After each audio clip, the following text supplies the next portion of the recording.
तो एक जो सबसे अच्छी स्कॉलरशिप मेरे को लगी वो है चरपक स्कॉलरशिप प्रोग्राम। अब ये चरपक स्कॉलरशिप क्या है, पूरी तरह से मेरिट बेस्ड है, फ्रेंच गवर्नमेंट स्कॉलरशिप है, ठीक है। तो फ्रेंच गवर्नमेंट देता है इसको, तो ऐसा भी नहीं है कि नहीं मिलेगा, मिलेगा। प्रोग्राम फॉर इंडियन स्टूडेंट्स है, अच्छी बात। Indian student bachelors masters research based सबको मिलता है। अब स्कॉलरशिप वैल्यू जो है वो है the scholarship provide student visa, fees weavers, a living expense allowance of 860 euro per month, जो कि 80,000 रुपए पर मंथ है। तो आपको क्या क्या देगा ये स्कॉलरशिप? आपको देगा वीजा का फीस, स्टूडेंट वीजा का फीस, फीस वेवर और लिविंग एक्सपेंस अलाउंस, रहने के लिए खर्चा 80,000 रुपए जो पर मंथ आपके लग रहे हैं। Part time break, so here the entire rules that I have read through, the minimum wages which you will be getting 1100 rupees per hour, and according to that average per month which you will be able to make it 88,000 rupees per month based on the minimum wages. Now again, if you are able to earn higher than the minimum wages, then obviously this amount will go to 2 lakh rupees or 3 lakh or whatever you like, whatever capability you have, you can increase that amount to that level. नमस्कार, आदाब, सत श्री अकाल और खुशामदीद। Very very good evening to all of you people. This is a master teacher Harsh Priyam, जो कि आज आपके सामने है लाइव और बेहद जरूरी और अच्छी चीज आपको बताने वाले हैं। आज का सेशन का टॉपिक है कि दो वो सबसे बढ़िया कंट्रीज कौन से हो सकते हैं जहां पर आप पढ़ सकते हैं अगर आप एक इंडियन स्टूडेंट हैं। तो two best countries, to those countries where you can actually study abroad, ठीक है। तो अब ये दो कंट्रीज मैं किस बेसिस पे चुना हूं और उस क्यों मैं कह रहा हूं कि ये दो सबसे अच्छे कंट्रीज हैं जहां पर आप जाके पढ़ सकते हैं, ये इस पूरे वीडियो में बताएंगे। और उन कंट्रीज में जाना कैसे है, क्या फायदे हैं, स्कॉलरशिप कैसे मिलेगा, वहां पे जॉब्स कैसे मिलते हैं, वर्किंग का कंडीशन क्या है, पे आउट कितना मिलता है, कॉलेज की फीस कितनी है, गवर्नमेंट के साइड से कोई सपोर्ट मिलता है क्या, लिविंग एक्सपेंसेस क्या है, रेंट कितना देना पड़ता है, ग्रोसरी कितनी लगती है, पूरा का पूरा एक कंप्लीट डिटेल आज बताने वाला हूं। देखिए, ये सेशन मैं 20-50 कंट्रीज का भी कर सकता था या टॉप 10 कंट्रीज भी कर सकता था, लेकिन फिर मुझे ये महसूस हुआ कि बच्चे को 10 कंट्रीज बताकर और उसमें उलझाना शायद ज्यादा सही नहीं होगा, या कोई भी इंसान जो जाना चाहता है। And hence I restricted this to 2 countries. Although ये 2 कंट्रीज मुझे लग रहा है कि शायद सबसे बेहतर है, हो सकता है कईयों को लगे कि शायद सबसे बेस्ट 2 नहीं है सर, इससे ज्यादा अच्छे वाले ये हैं, और इसमें आप बिल्कुल स्वतंत्र हैं सोचने में। मैं बस आपसे एक ही चीज कहूंगा कि अगर आपको ऐसा लगता है कि सर ये वाला कंट्री ज्यादा अच्छा है एंड इफ यू वांट कि मैं उस कंट्री को कवर करूं, तो आप नीचे कमेंट बॉक्स में जरूर लिख दीजिएगा। होपफुली आपके कमेंट को और भी बहुत सारे बच्चे या और भी बहुत सारे लोग जो बाहर जाना चाहते हैं वो उसको सपोर्ट करें, तो वो कमेंट अपने आप ऊपर आ जाएगा and I will be able to make a video on that, ठीक है। और इसके साथ साथ और दूसरे जो भी आपको कंटेंट की आवश्यकता पड़े स्टडी अब्रॉड से रिलेटेड, वो भी मुझे नीचे कमेंट बॉक्स में लिखकर बताते रहिएगा and I will start making content for you, ठीक है। तो चलिए शुरू करते हैं, लेट्स गेट स्टार्टेड। बहुत सारे बच्चों का डिमांड अभी कमेंट बॉक्स में आना शुरू कर दिया कि सर जर्मनी के बारे में बताइए। जर्मनी को लेकर बच्चे थोड़े ज्यादा दीवाने हैं, ऐसा दिख रहा है साफ साफ। जर्मनी से एक अलग ही मेरे को भी दिखा है, बहुत इंक्लिनेशन बच्चों का रहा है जर्मनी जाने के लिए। तो चलिए देखते हैं आज हमारे लिस्ट में 2 कंट्रीज कौन से हैं। सबसे पहले, अगर आपने चैनल सब्सक्राइब नहीं किया तो कर लीजिए, बिकॉज इस चैनल पर आपको बहुत ही बेहतरीन कंटेंट मिलने वाला है, ठीक है। चलिए लेट्स गेट स्टार्टेड। सबसे पहले मोस्ट ऑफ द जो कंट्रीज होते हैं वो आपसे 2 चीजें मांगते हैं। पहला होता है लैंग्वेज प्रोफिशिएंसी टेस्ट और दूसरा होता है एप्टीट्यूड टेस्ट। एप्टीट्यूड टेस्ट तो पूरी तरह से आपकी काबिलियत को जानने के लिए, आप जिस भी डिग्री में जा रहे हैं उस डिग्री में के लिए आप कितने काबिल हैं। ये बेसिकली जैसे जेई में जा रहे हो, आईआईटी में जा रहे हो तो जेई देना होगा, वैसे ही आप जिस भी कंट्री में जा रहे हैं तो वहां का जेई होता है सैट। सैट एक ऐसा एग्जामिनेशन है, स्कॉलस्टिक असेसमेंट टेस्ट, इसको स्कॉलस्टिक एप्टीट्यूड टेस्ट भी कहते हैं।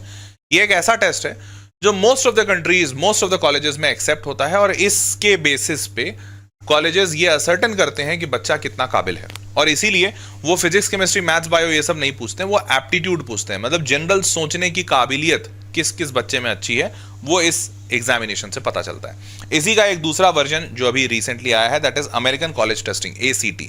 इसको भी काफी सारे लोग एक्सेप्ट करते हैं, पर सबसे ज्यादा जो एक्सेप्टेबल है दैट इज सैट। क्लियर। अब बात करते हैं लैंग्वेज प्रोफिशिएंसी टेस्ट की। तो लैंग्वेज प्रोफिशिएंसी टेस्ट में सबसे पहले एक लैंग्वेज जो आपको आवश्यक है जानना, वो है इंग्लिश।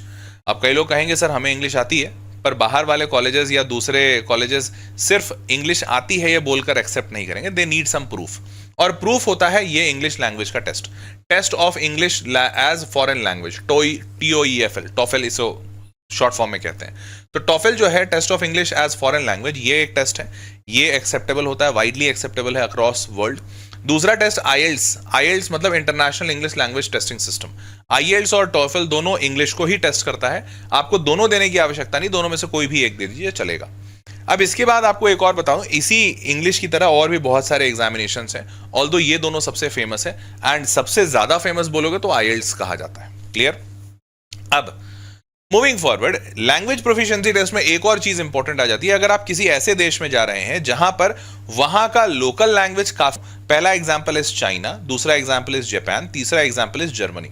ये 3 ऐसी कंट्रीज हैं जहां पर लोकल लैंग्वेज काफी स्ट्रांग है और इंग्लिश में बहुत सारे कॉलेजेस में पढ़ाई नहीं कराई जाती है। तो जैसे चाइना है, चाइना में बहुत सारे कॉलेजेस में मैंड्रिन में ही पढ़ाई होती है। तो अगर आपको उस कॉलेज में एडमिशन लेना है और आप वहां स्टूडेंट बनना चाहते हैं, then you need to learn Mandarin. Similarly Japan में अगर आप जाते हैं तो जापान में ऐसे बहुत सारे कॉलेजेस हैं जहां पे जापानीज में पढ़ाई होती है। पढ़ाई बहुत अच्छी है, सस्ती है, लोग जाना चाहते हैं, सारी चीजों का स्तर बहुत अच्छा है, लेकिन जापानीज है, इसकी वजह से बहुत सारे बच्चे कट जाते हैं। पर ऐसा नहीं है कि सारे बच्चे, कोई भी बच्चा नहीं जाता, बहुत सारे बच्चे जापानीज सीख लेते हैं और चले जाते हैं। Same goes for Germany. Germany तो हालांकि अब धीरे धीरे वो अपने इंटरनेशनल बॉर्डर्स को ओपन कर रहे हैं, तो इसीलिए बहुत सारे कॉलेजेस अपने यहाँ मोड ऑफ इंस्ट्रक्शन को इंग्लिश कर रहे हैं। ऑल्दो आज भी ऐसे बहुत सारे सरकारी कॉलेज हैं जर्मनी में जो पूरी तरह से जर्मन में पढ़ाते हैं and they don't use English at all. Just imagine जैसे इंडिया में है कि कॉलेजेस हिंदी में पढ़ा रहे हैं। तो आपको ऐसे देशों में वहां के लैंग्वेज की एक और टेस्ट को पास करना पड़ेगा और उसके बाद आप उस देश में जाकर पढ़ाई कर सकते हैं। आई होप सबको क्लियर होगा ये। तो लैंग्वेज एंड एप्टीट्यूड, 2 चीजों की आवश्यकता पड़ती है। आगे बढ़ते हैं। तो आज इस सेशन में हम लोग क्या देखने वाले हैं, वो कंट्रीज देखने वाले हैं, जिस कंट्री जो 2 बेस्ट कंट्री में लेकर आया हूं। उसके बाद वहां पे फीस कितनी लगने वाली है, जनरली गवर्नमेंट कॉलेजेस की फीस कितनी होती है, प्राइवेट की फीस कितनी होती है, ये भी बताऊंगा। यहां पर मैं कोई पर्टिकुलर कॉलेज को टारगेट नहीं कर रहा हूं, मैं बस जेनरिक कंट्री को बता रहा हूं। देन लिविंग एक्सपेंसेस उस कंट्री में क्या है एक एवरेज तौर पे, पार्ट टाइम जॉब वहां मिलती है नहीं मिलती है, उसका पेमेंट कितना मिलता है, स्कॉलरशिप मिलते हैं कि नहीं मिलते हैं, कितने का स्कॉलरशिप मिलेगा, एडमिशन के लिए रिक्वायरमेंट क्या चाहिए होता है, कट ऑफ कितना जाता है जनरली वहां पर, और फ्यूचर की जॉब अपॉर्चुनिटीज उस मार्केट में कैसी है। ठीक है, ये सारी चीजों पर आज बात करने वाले हैं। सबसे पहला शुरू करते हैं, ध्यान से देखिएगा। सबसे पहला मतलब दूसरे नंबर पर जो है that country is France. France एक कंट्री है, छोटा सा कंट्री है, भारत से छोटा है। फ्रांस यहां पर आपको कहीं दिखेगा, भारत से इस दिशा में, इस दिशा बोला तो वेस्ट के साइड में, तो वेस्टर्न कंट्रीज में आप इसको ऐसे भी शुमार रखते हैं। यूरोप का एक कंट्री है। टोटल डिस्टेंस भारत से इसका 7364 किलोमीटर है, दिल्ली से डिस्टेंस लिया गया है। उसके बाद ऑन एन एवरेज करीबन 9.5 घंटे की फ्लाइट होती है। आप जब यहाँ से उड़ते हैं तो 9.5 घंटे फ्लाइट में लगते हैं आपको। डायरेक्ट फ्लाइट भी होते हैं और नहीं तो ले ओवर भी होता है। जनरली जो ले ओवर होता है वो अरब कंट्रीज में, यहाँ पर कहीं ले ओवर होता है, Saudi Arabia, Dubai, Qatar, Oman. उसके बाद इंडिया से ये 4.5 घंटे आगे है टाइम जोन में। मतलब अगर यहाँ पर शाम को 7:30 बज रहे हैं तो वहां पर उस वक्त 12 बज रहे होंगे, रात के 12, तो 4.5 घंटे इंडिया के टाइम से आगे है। ठीक है, ये इतना बेसिक डिटेल बता दिया। नाउ फ्रांस यूरोप की एक कंट्री है, ये डेमोक्रेटिक है, तो डेमोक्रेसी है, यहाँ पर कोई भी डिक्टेटरशिप नहीं है। लैंग्वेज यहाँ पे फ्रेंच बोली जाती है लोकल भाषा में, और करेंसी यहाँ की यूरो है। 1 यूरो अभी 88.82 रुपीज चल रही है, which is higher than dollars. US dollar से ज्यादा स्ट्रॉन्ग करेंसी मानी जाती है यूरो। ठीक है, समझ गए। आगे बढ़ते हैं। अब यहाँ पर सबसे अच्छी बात जिसके वजह से मैंने फ्रांस को रखा है, France to welcome 30,000 Indian students by 2030, president Macron. और ये प्रेसिडेंट मैक्रोन, तो ये ना, ये कहानी अभी मोस्ट ऑफ द देशों की है। मोस्ट ऑफ द देशों की क्यों है? क्योंकि अधिकांश देश वर्क फोर्स शॉर्टेज से गुजर रहे हैं, और वर्क फोर्स शॉर्टेज से सबसे बड़ा इशू जो होता है वो ये होता है कि जो डेवलप्ड कंट्री है उनके पास काम बहुत है, पैसा भी है, काम भी है, लेकिन लोग नहीं है, क्योंकि वहां के लोग ऑलरेडी बहुत अमीर हो चुके हैं। तो अब यार जैसे मान लो मेरे पास 100 करोड़ है, मैं किसी के यहाँ नौकरी क्यों करूंगा? सीधी सी बात है। अब जब मेरे पास 100 करोड़ है, या मान लो 100 करोड़ नहीं, मेरे पास 1 करोड़ है, लेकिन मेरा एक खेत है जहां से मेरे को हर महीने 2 लाख रुपए आते हैं, तो भी मेरे को काम करने की बहुत ज्यादा इच्छा नहीं होगी। अगर इच्छा हुई तो कर लूंगा, नहीं तो जरूरत नहीं है। तो ऐसी परिस्थिति में लोग धीरे धीरे काम कम करने लगते हैं। इस स्थिति में जब कोई काम ही नहीं करेगा तो इकोनॉमी कैसे चलेगी? तो हेंस ऐसे देशों में जरूरत पड़ती है, और ऐसे बहुत सारे देश हैं जहां पर जरूरत पड़ रही है अभी वर्कफोर्स की। और ये वर्कफोर्स कहां से आएगा? तो भाई ऐसे जगहों से वर्कफोर्स आता है जहां पर आबादी बहुत ज्यादा हो और काम कम हो। जैसे एग्जाम्पल के तौर पे चाइना, एग्जाम्पल के तौर पे इंडिया, पाकिस्तान, श्रीलंका, ये सारे वैसे कंट्रीज हैं जो अभी डेवलपिंग हैं। इनके यहाँ पॉपुलेशन बहुत ज्यादा है, बांग्लादेश बहुत ज्यादा पॉपुलेशन, लेकिन काम कम है। तो इसीलिए यहाँ के लोग बाहर की ओर पलायन करते हैं और बाहर उनको बेटर अपॉर्चुनिटीज मिलती है। तो ये अभी रिसेंट जब प्रेसिडेंट मैक्रोन का मोदी जी के साथ बातचीत हुई थी, वार्तालाप हुई थी, तब उन्होंने कहा था कि भाई हम इंडियन स्टूडेंट्स को वेलकम करते हैं और हमारे यहाँ इंडियन स्टूडेंट्स की बहुत ज़्यादा आवश्यकता है, हम चाहते हैं कि इंडियन स्टूडेंट्स हमारे यहाँ आएँ। ठीक है, तो this is the main statement जिसकी वजह से मैंने फ्रांस को रखा है। अब यहाँ पे फ्रांस में रहने का खर्चा क्या है, तो फ्रांस में जो रहने का खर्चा है वो जो रेंट है, अलग अलग टाइप के घर मिलते हैं, 150 यूरो से लेकर 600 यूरो पर मंथ तक मिलता है। अगर इंडियन रुपीज में आप कन्वर्ट करेंगे तो 13,000 रुपए से लेकर 53,000 रुपए पर मंथ तक में रेंट मिलेगा। वैसे ही ग्रोसरी मतलब खाने पीने का, फूड का बिल, तो लमसम 100 यूरो से 200 यूरो के पर मंथ के आसपास जाता है, निकालें तो 8,500 रुपए से करीबन 17,500 रुपए के आसपास। सबको दोनों को मिला दें मंथली एक्सपेंस और पूरे साल का निकालें तो साल का अगर आप कम से कम में एकदम मिनिमम में रहेंगे तो 3 लाख रुपए पर ईयर लगेगा। एक साल में 3 लाख रुपए लगेंगे, मतलब 25,000 रुपए महीना, और ज्यादा से ज्यादा करेंगे तो 8.5 लाख रुपए, मतलब लैविश रह रहे हैं तो 8.5 लाख रुपए। ठीक है, समझ में आ गया। तो अगर मैं मोटा मोटी लोअर साइड पकड़ के चलूँ कि भैया बच्चा पैसा वैसा बचाएगा अपना, तो 3 लाख रुपए तो उसको साल के लगेंगे। अभी आगे बढ़ते हैं। अब फीस कितनी है, तो यहां पर गवर्नमेंट विल कवर 2/3, ध्यान से देना, 2/3 of the cost of your course. मतलब यहां के जो कॉलेजेस हैं उसमें अगर आप पढ़ाई कर रहे हैं तो सरकार आपके फीस का 2/3 हिस्सा सरकार भरेगी और आपको 1/3 हिस्सा देना है, 1/3 आपको पे करना है। वो 1/3 कितना होगा, तो वो 1/3 total registration fee that you will be required to pay is 1/3 is 2.5 lakh rupees, मतलब वो होगा 2,850 यूरोज, जो कि 2.5 लाख रुपए आते हैं। ऑल्दो थोड़ा सा आश्चर्यजनक है कि अच्छा 1/3 भी 2.5 लाख रुपए हो रहे हैं, तो अगर पूरा पे करना होता तो शायद 7.5 लाख रुपए देने पड़ते आपको, पर अभी 2.5 लाख रुपए आपको एक साल का देना है यहाँ पे per year at the licence bachelor level को हाँ लाइसेंस लेवल कहते हैं, और 3,879 यूरो पर year at the masters level. तो अगर आप मास्टर्स लेवल कर रहे हैं तो ये 2800 में 1,000 यूरो बढ़ा दीजिए, 1,000 यूरो अगर आप बढ़ाएंगे तो 88 रुपए था ना, हाँ 1,000 यूरो 88,000 रुपए बढ़ जाएंगे, मतलब मोटा मोटी लाख रुपए बढ़ जाएंगे। तो आप समझिए 2.5 लाख की जगह पे 3.5 लाख रुपए लगेगा आपका। क्लियर, तो ये मैंने आपको बैचलर्स और मास्टर्स दोनों का बता दिया। अब आगे बढ़ते हैं ध्यान से देखिए। Tuition fee in private institutions are and particularly in private business schools is substantially higher than in public institutions. ये सब जगह होता है, प्राइवेट कॉलेजेस की फीस ज्यादा रहती है कंपेयर टू पब्लिक इंस्टीट्यूशन, मतलब जो सरकारी कॉलेजेस हैं, जैसे इंडिया में भी होता है। Ranging from 6,000 euro to 18,000 euro, मतलब प्राइवेट कॉलेजेस में 5-5.5 लाख से रुपए से लेकर 15-16 लाख रुपए के आसपास तक फीस जाती है पर ईयर की। तो ये चीज दिखाना मैं आपको ये चाहता हूं, आपको हो सकता है देखकर लगे ये ज्यादा है, पर जब आप पूरे वर्ल्ड से कंपेयर करेंगे, जैसे अगर आप यूएसए जाते हैं तो यूएसए में एवरेज है 20 lakh rupees per year, average.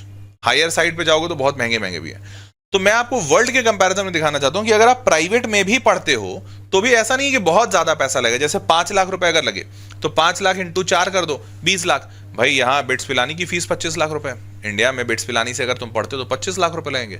वहीं अगर तुम फ्रांस से प्राइवेट कॉलेज से ही अगर पढ़ रहे हो, मान लो गवर्नमेंट कॉलेज में एडमिशन नहीं मिला, तो भी तुम 20 लाख रुपए में कंप्लीट कर लोगे, which is not that higher. ठीक है, हाँ 3 लाख रुपए तुम्हारे साल के भी लग रहे हैं रहने के, तो वो इधर वे शायद यहाँ पे भी लगेंगे, यहाँ पे थोड़े कम लगेंगे, बस इतना ही है अंतर।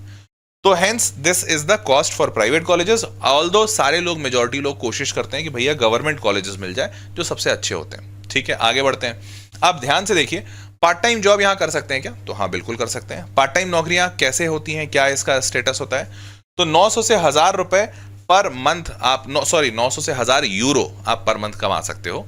अगर इस 900 से 1,000 यूरो को 88 रुपीज से मल्टीप्लाई कर दें तो रफली करीबन 88,000 रुपए के आसपास, 80,000 से 88,000 रुपए आप कमा सकते हो। तो मोटा मोटी राउंड फिगर मान लो 1 लाख रुपए महीने कमा पाओगे। तो ध्यान दीजिएगा, यह आपका मिनिमम है। अब यहां पर 2 टाइप के बच्चा होता है। एक बच्चा होता है जो मिनिमम में ही काम करता है, भाई अब हमको नहीं पता बहुत ज्यादा, वो लोगों से बातचीत करना नहीं जानता, पब्लिक स्किल्स अच्छे नहीं होते हैं जिस बच्चे के, तो मान लो बार टेंडर का काम कर लिया, बार पे जाके काम कर लिया, ग्रोसरी स्टोर में जाके काम कर लिया, कोई मैकेनिक शॉप में जाके काम कर लिया, तो ये इतना पैसा मिलेगा। अब कुछ बच्चे होते हैं जो चतुर होते हैं, जो दिमाग लगाते हैं कि यार नहीं ऐसा क्यों है, मैं सिर्फ मिनिमम वेजेस पे क्यों काम करूंगा, मैं इंडिया में रहता तो क्या मजदूर रहता, नहीं मैं कुछ अच्छा काम करता, तो क्या काम कर सकते हैं, तो भैया मैं वहां पे किसी को ट्यूशन पढ़ा सकता हूँ, मैं वहां पे किसी के लिए बेबी सिटिंग कर सकता हूँ, मैं वहां पर हो सकता है किसी के लिए कोई असाइनमेंट कंप्लीट कर दूं, किसी का ऑफिस जॉब में कोई एक्सेल शीट बना दूं। मैं थोड़ा स्किल्ड काम करूंगा ना, अगर मुझे काम ही करना है, 20 घंटे ही करने हैं, मैं किसी से स्किल्ड काम करूंगा। फिर अगर आप स्किल्ड काम करते हो फिर आपका ये मिनिमम वेजेस नहीं रहता, क्योंकि जैसे इंडिया में भी मिनिमम वेजेस क्या है, 400 रुपए दिन का, तो तुम क्या 400 रुपए दिन का कमाओगे, नहीं तुम 400 रुपए घंटा कमाओगे। तो यहां का मिनिमम वेजेस है 11 यूरोज पर आवर। तो आप मिनिमम वेजेस पे मत कैलकुलेट कीजिएगा, अगर आप काबिल हुए तो 2-3 लाख रुपए महीने भी बना सकते हैं, काबिलियत पे डिपेंड करता है। ठीक है, पर मिनिमम आपको 1 लाख रुपए महीने तो मिलेगा। आगे बढ़ते हैं। अब स्कॉलरशिप क्या क्या है, तो एक जो सबसे अच्छी स्कॉलरशिप मेरे को लगी वो है चरपक स्कॉलरशिप प्रोग्राम। अब ये चरपक स्कॉलरशिप क्या है, पूरी तरह से मेरिट बेस्ड है, फ्रेंच गवर्नमेंट स्कॉलरशिप है, ठीक है, तो फ्रेंच गवर्नमेंट देता है इसको, तो ऐसा भी नहीं है कि नहीं मिलेगा, मिलेगा। प्रोग्राम फॉर इंडियन स्टूडेंट्स है, अच्छी बात, Indian student bachelors masters research based सबको मिलता है। अब स्कॉलरशिप वैल्यू जो है वो है the scholarship provide student visa, fees weavers, a living expense allowance of 860 euro per month, जो कि 80,000 रुपए पर मंथ है। तो आपको क्या क्या देगा ये स्कॉलरशिप, आपको देगा वीजा का फीस, स्टूडेंट वीजा का फीस, फीस वेवर और लिविंग एक्सपेंस अलाउंस, रहने के लिए खर्चा 80,000 रुपए जो पर मंथ आपके लग रहे हैं। तो भैया 80,000 रुपए अगर पर मंथ आपको मिल रहा है तो 80 × 12 करीबन 10 लाख रुपए तो आपको यहां मिल गए साल के, है ना। तो ये भी काफी बढ़िया चीज है, बहुत बढ़िया। तो आपको मतलब पैसा मोटा मोटी ऐसा नहीं है कि बहुत ज्यादा खर्चा करना पड़ेगा, गवर्नमेंट बहुत सारे फायदे दे रही है आपको। तो अगर आप मोटा मोटी अगर आप टोटल मिलाओ तो सोच के देखो ना, तुम्हारा 5 लाख रुपए यहाँ पे लग रहा है अगर प्राइवेट में जाते हो, और अगर सरकारी में जाते हो तो 2.5 लाख रुपए। तो 2.5 लाख मानते हैं कि भाई सरकारी में तुम शायद निकाल लोगे, तो 2.5 लाख यहाँ पर 3 लाख रुपए ये, तो 2.5 और 3 5.5 लाख रुपए, 5.5 लाख रुपए तुम्हारे 1 साल के लगे। उसके बाद तुम 1 लाख रुपए कमा लोगे तो 5.5 लगे, 1 लाख रुपए कमा लिए 4.5 लाख लगे। और अगर तुमको ये स्कॉलरशिप मिल जाता है तो स्कॉलरशिप मिल जाता है तो भैया स्कॉलरशिप में तो बल्ले बल्ले 80,000 रुपए पर मंथ, 80 × 12 9 लाख रुपए तुमको स्कॉलरशिप में मिल जाएगा।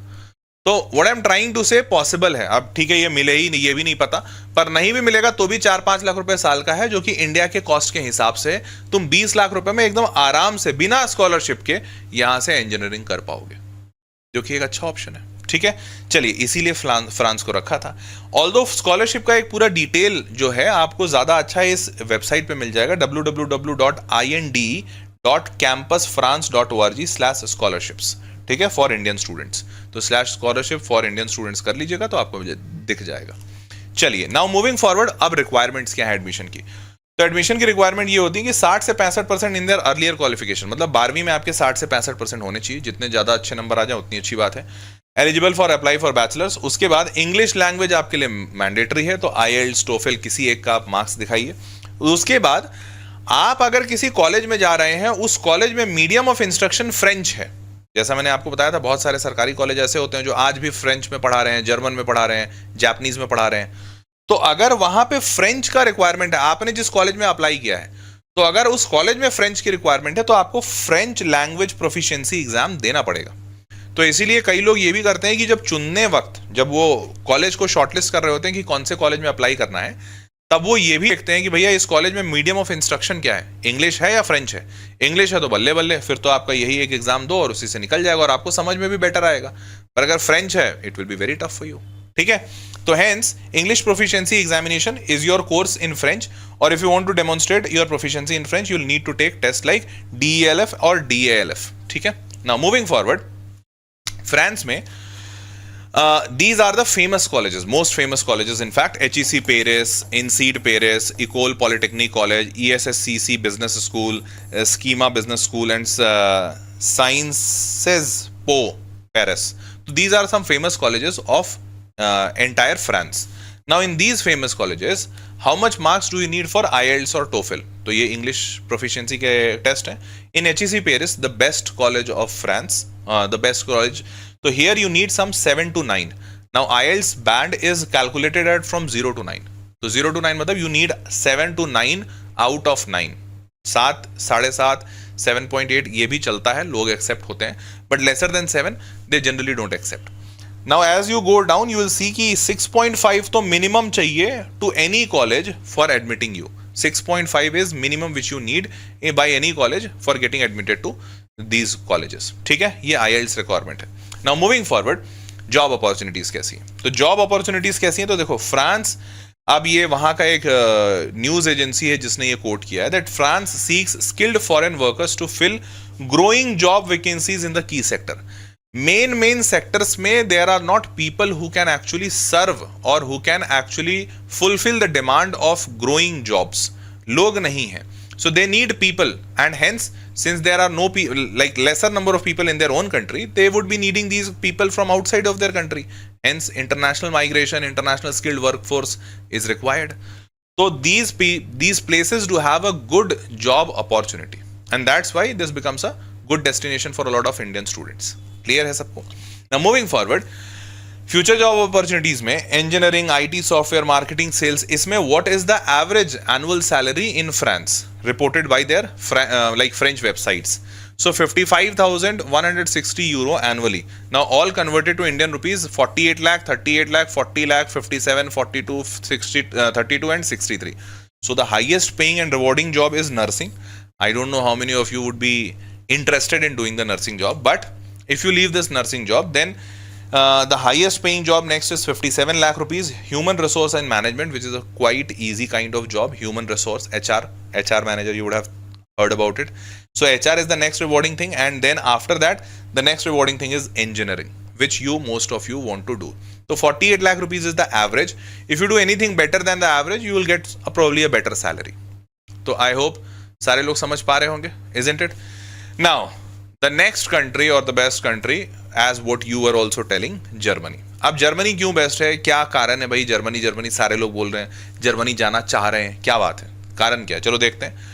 तो जर्मनी का पहले लोकेशन देख लेते हैं. India is here, Germany is here, just near to France. देखो फ्रांस यहां पर था, ये है फ्रांस, और यहां एकदम बाजू में दे शेयर द बॉर्डर्स. तो जर्मनी एंड फ्रांस, ठीक है. जर्मनी डिस्टेंस इज 8,991 किलोमीटर्स, ठीक है. ऑलमोस्ट वो 7,500 पे था, ये 9,000 पे है. On an average a flight from India to Germany is 10.5 hours, 10.5 घंटे की फ्लाइट है, 4.5 घंटा अहेड है, same time zone as France, ठीक है. टाइम जोन बिल्कुल सेम है, 4.5 घंटा आगे है. Now moving forward,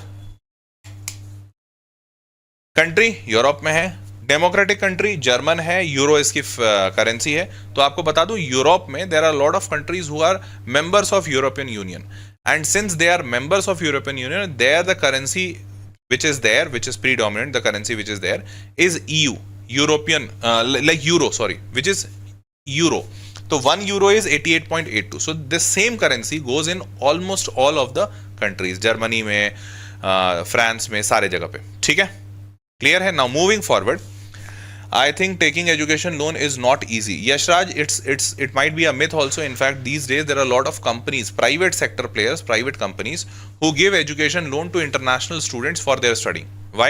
There are two major reasons. First, international students are those students who are very much literate, know about the job market, they have taken a conscious decision, so they are there is very less likely chance that they will default on the loan.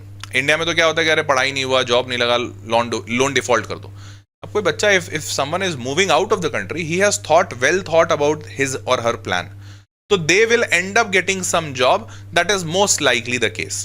So first thing, that there is very less chance of defaulting the loan, and second is that since they are going out of India, they will have a better better opportunity, and hence they will be earning better.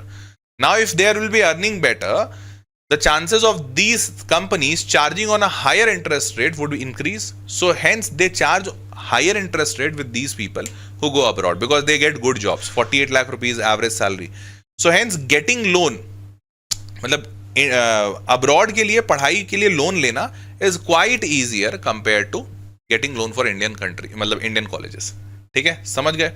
Now moving forward, now just read out these two news articles. अब ये दो news articles क्या कह रहे हैं? Indian student numbers in Germany to skyrocket by 298%. 298% means 3 times by 2030. Opportunities, scholarships and what's the. मतलब basically there are a lot of new scholarship have been implemented, a lot of new scholarship are getting offered to the students. Opportunities are getting increased. There are a lot of jobs, people are not there. In fact, very few days back, one of my cousin brother, he went to Germany. He said that bhaiya, there is a immediate need of a lot of mathematicians in Germany. So he was asking me that, do you want to go? I have contact, they will hire you and they will give you like very good salary, because there are no mathematicians, very less number of mathematicians in Germany, and 90% of them being Indians. So mathematics mein there is a lot of vacancy there. So my cousin brother was asking me, are you willing to go to Germany? I said no, I don't want to go, but there is a lot of job opportunity.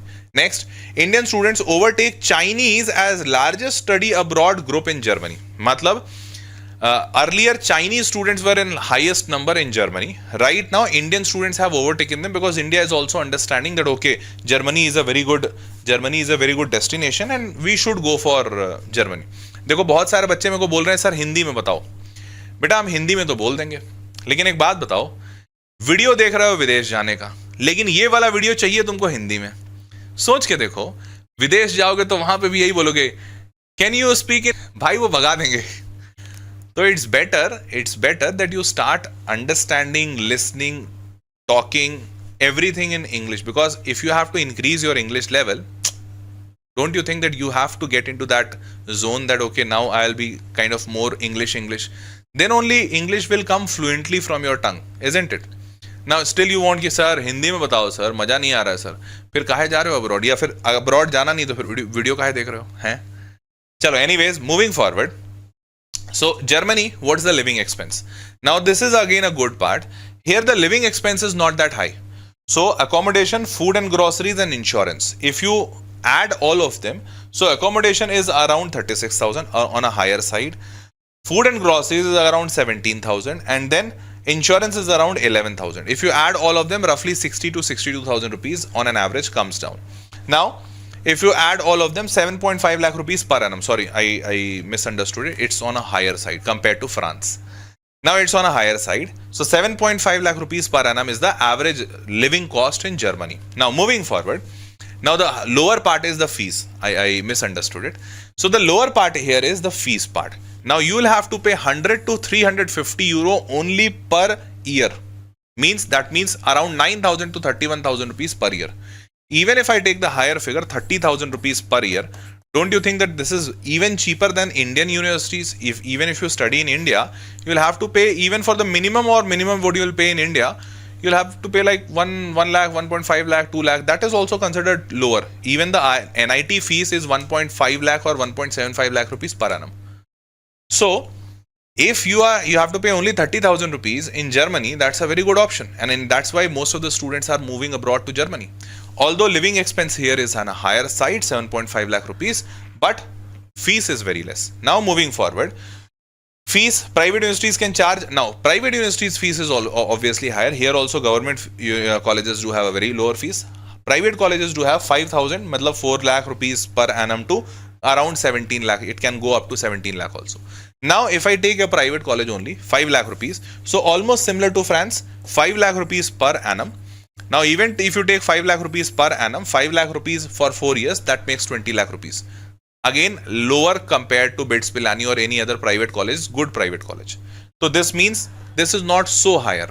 Now moving forward, part-time breaks. So here the entire rules that I have read through, the minimum wages which you will be getting 1100 rupees per hour, and according to that, average per month which you will be able to make it 88,000 rupees per month based on the minimum wages. Now again, if you are able to earn higher than the minimum wages, then obviously this amount will go to 2 lakh rupees or 3 lakh or whatever you like, whatever capability you have, you can increase that amount to that level. So even if I take एक second, check. So say for example, if you are able to earn 12 lakh rupees, 12 lakh rupees you are able to earn. Your first expense is 7.5 lakh rupees is of the accommodation, and then you have a fees of 4.5 lakh rupees. Now see, 4.5 lakh rupees of a fees, then don't you feel that 4.5 plus 7.5, that makes 12 lakh rupees, and that 12 lakh rupees either way you are earning. So don't you feel that if you subtract these from your earning, it will be a net 0, means you'll have to actually pay 0 rupees to study here. And that's the most beautiful part. That is why most of the students are actually migrating to Germany and France, because in reality you'll have to pay almost nothing even if you go to a private college. Although if you go to a government college, probably you'll be earning while you are studying, because this 4.5 lakh will reduce down to 40,000. Then 4 lakh rupees will be your savings, and hence you'll be able to save 4 lakh rupees per month in Germany if you get into some government college. So that's the beauty. Now moving forward, scholarship. So although there are a lot of scholarship also available, so first is Friedrich Ebert Foundation Scholarship. A lot of names I might not be able to spell it correctly or say it correctly, so please don't mind. Now level of study is bachelor's, master's and doctoral level. Now the FES scholarship, this FES scholarship program for international students awards base monthly stipend of 992 euro. That makes it around 88,000 rupees per month. Again 88,000 rupees per month, that makes a total cost of around 12, matlab, even if I take 90,000, that makes around 10 lakh rupees a year, 10 lakh per year, which is itself a very good amount. Even if you get this, then you probably don't need to even work out, isn't it? Your entire fees will be covered from this only. Got it? I hope you understood. Now moving forward, the entire scholarship detail is given here, studyingingermany.org/scholarship. Okay? Now, what are the admission requirements? So admission requirement is higher education entrance qualification, which is called as HZB. Now, academic evaluation center APS certificate and proof of language proficiency. Now these are three different things and you need to understand them very carefully. So just understand it. First is higher education entrance qualification. What is this? So basically, to study in Germany, you must have a university entrance qualification known as HZB. It is essentially a certificate that shows whether your previous education meets the standard of higher education in Germany or not. Now, what is this requirement? What this certificate will show actually? So, now here, there are three methods with which you can get into Germany. Now, listen it very carefully. First, that either this HZB certificate will be there to show that either you complete 12 years of education plus 1 year of education. Means what? So in Germany, so in India, what we do, we see that students generally complete 12 years of education, class 1st, 2nd, 3rd, 4th, 5th till 12th, and after 12th they go to bachelor's. But in Germany, it is necessary for any student to complete 13 years of education before getting into bachelor's. So for Germany, the requirement is 13 years, but in India, students do have 12 years only. So now where will this 1 year come from? A lot of students might be thinking, sir, I'm a dropper, I'll go over there. No, dropper, they won't agree. So what they will have to do, 12 years in school education and then 1 year in a college. So if you have applied or if you are studying in a college and you have completed first year of education in that college, you would be able to show them 13 years of education and then they will take you in their bachelor's program. That is one way, first way. Obviously, a lot of you might not be thinking so good about it, but for those students who are already in first year, they would be thinking good ki chalo theek hai. First year, either way, I'm not so happy in my college, I'll leave my college, I'll go to Germany. So that is first way. Second way is that Germany understand that in India, there is only 12 years of education. So it's useless to ask them for 13 years. So what they said that, okay, no issues. If you have completed 12 years of education, give me JEE mains qualification and JEE advanced qualification. So if you give me JEE mains and JEE advanced qualification, only qualified, you don't need to actually get some rank or get into IIT. You should be able to show that you have qualified JEE mains, then you applied for JEE advanced, then you are qualified in JEE advanced also. Even there is a qualification marks for JEE advanced also. There is a cutoff for JEE advanced also. Every year around 40 to 50,000 students get selected to JEE advanced. So if you are qualified in JEE advanced, then they would agree and they would accept you without asking for one more year of education.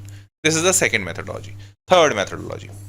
Now if you are like, sir, mera to JEE mains bhi nahi nikla, not even JEE advanced, now what to do? Will I be able to go to Germany or not? So there is one more method. Now one more method is this method, that if you are not meeting above two requirements, then there is an assessment test called whatever, FSP. There is an assessment test which is called FSP. You will have to take this assessment test. For taking this assessment test, whatever will be asked in this assessment test, you will be like, you need to learn that. Now from where will you learn that? You will typically need to prepare for this through a preparatory course called Studying Colleg. So you need to actually prepare yourself through this Studying Colleg and then you need to appear to this FSP. If you get selected in this FSP, then you are welcomed in Germany.